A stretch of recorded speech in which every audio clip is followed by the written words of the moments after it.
Quick disclaimer, this is an AI voice, which is not going to be perfect. There is a transcript in the description as well as subtitles for you to read along with.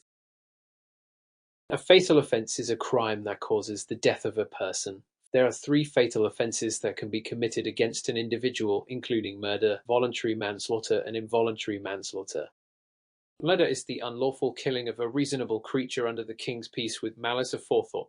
Unlawful killing means that it is not done in self-defense, as shown in the case of Martin Anthony. This also means that the defendant was not trying to save another individual, as shown in the case of Rie. A reasonable creature is a human being, which does not include a foetus, as shown in Attorney General's reference No. 3 of 1994. A human being also does not include someone who is on life support, as shown in Edel and HS Trust v. Bland. Under the King's peace means that it is done in the UK or by a UK citizen while not a time of war, as shown in R.V. Blackman and R.V. Page. There are 2 types of malice aforethought, which are express and implied malice, as shown in R.V. Vickers. Express malice aforethought means that the defendant had the intent to kill, which is a form of direct intent.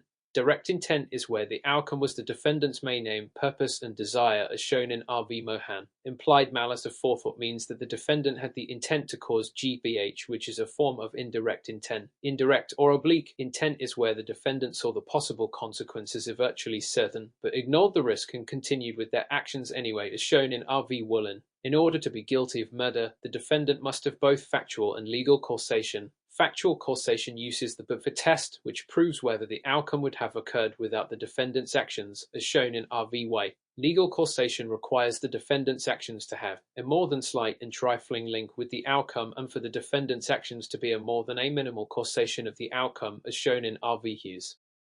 Voluntary manslaughter occurs when a person kills someone intentionally but does so in circumstances that reduce their responsibility. There are 2 types of voluntary manslaughter, which are loss of control and diminished responsibility.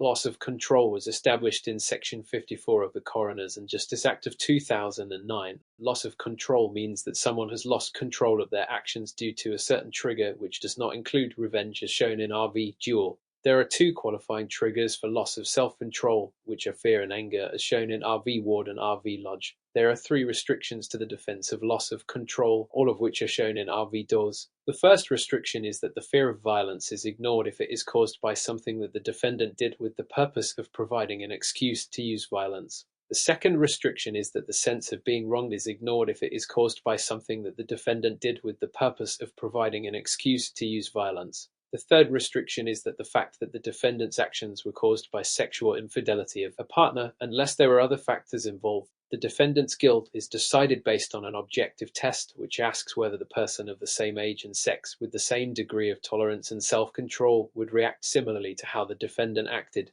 There are 3 factors that are also considered, including whether the defendant had epilepsy, depression, or a history of sexual abuse. The court will not consider this defense if the defendant was intoxicated, unless they acted the same way a sober individual would act in their situation. Diminished responsibility was established in Section 2 of the Homicide Act of 1957 and was amended by Section 52 of the Coroners and Justice Act of 2009. Diminished responsibility occurs when there is an abnormality of mind that substantially impairs the defendant's mental ability, which can be both a physical or psychological condition that must be medically recognized and must explain the defendant's act or omission. Abnormality of mental functioning means that the defendant thinks differently to how the normal, reasonable person thinks, as shown in R.V. Bayan. The medical condition must impair the defendant's ability to understand the nature of their action, form a rational judgment, or exercise self-control. This is shown in R.V. Lloyd and R.V. Golds. There are many medical recognized conditions that impairs the defendant's responsibility, including depression, irresistible impulses, battered person syndrome, alcohol dependency syndrome, paranoia, adjustment disorder, Othello syndrome, coercive control, premenstrual tension, and mental deficiency. To decide whether the impairment explains the defendant's actions, the court uses an objective test which asks whether someone of the same age and sex would act in a similar way.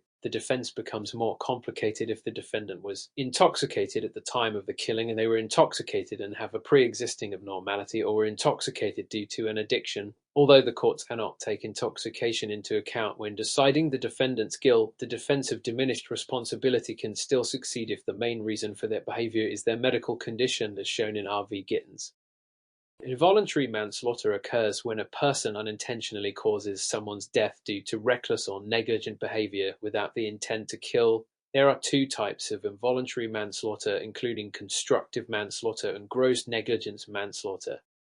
Constructive manslaughter or unlawful act manslaughter occurs when the defendant commits a dangerous, unlawful act and causes the death of an individual. The unlawful act must be a criminal act and cannot be a civil wrong, as shown in R.V. Franklin. As well as this, the unlawful act cannot be an omission, as shown in R.V. Lowe. The unlawful act must be dangerous, which means that there must be some risk of harm which does not need to be serious, as shown in R.V. Church and R.V. Watson. The unlawful act must cause death and therefore requires both factual and legal causation. Factual causation uses the but-for test, which proves whether the outcome would have occurred without the defendant's actions, as shown in R.V. White. Legal causation requires the defendant's actions to have a more than slight and trifling link with the outcome, and for the defendant's actions to be a more than a minimal causation of the outcome, as shown in R.V. Hughes. The defendant must have the mens rea for the unlawful act, which means that they must have intent or recklessness. There are two types of intent, which are direct and indirect intent. Direct intent is where the outcome was the defendant's main aim, purpose, and desire, as shown in R.V. Mohan. Indirect or oblique intent is where the defendant saw the possible consequences are virtually certain, but ignored the risk and continued with their actions anyway, as shown in R.V. Woolen.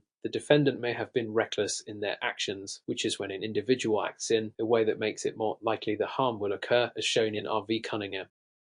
Gross negligence manslaughter occurs when the defendant breached their duty of care, which caused the death of the victim. The defendant must owe duty of care to the victim, as shown in R.V. Ruffle. The defendant must then breach that duty of care through an omission, as shown in R.V. Misra and Srivastava. This breach of duty must cause the death of the victim, which means that the reasonable person must be able to see that there is a serious and obvious risk of death, as shown in R.B. Wacker. The negligence of the defendant must be gross enough to be considered illegal by the jury, which means that it must be truly exceptionally bad and reprehensible, as shown in R.V. Bateman.